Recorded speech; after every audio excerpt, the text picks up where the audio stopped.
Welcome to Java Forum.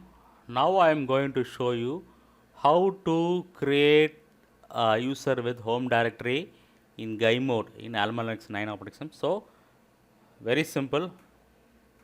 Go to settings.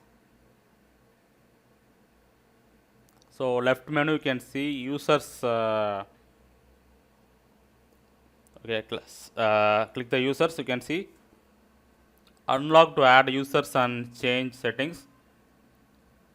Provide the root password. So you can see the add user button is enabled now.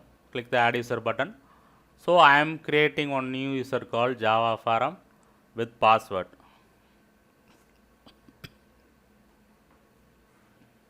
So provide the password. Please provide a strong password and click the add button. That's it. So new user is created. So language, I am selecting language as a English language. So English language will be default one. That's it. So now next step is I am going to test. Okay, so what I am going to do, I am logging off the current user.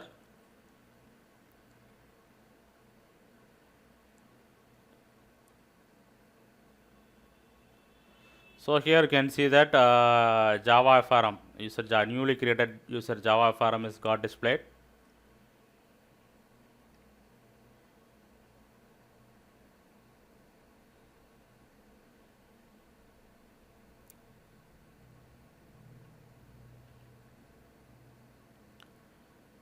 Yes, so I can able to log in as a new user. Let me check whether home directory is there. Yes, so home directory is there. So with home directory, I can able to create the new user in GUI mode in AlmaLinux 9 operating system. So make use of this feature if you don't know the command to create the new user.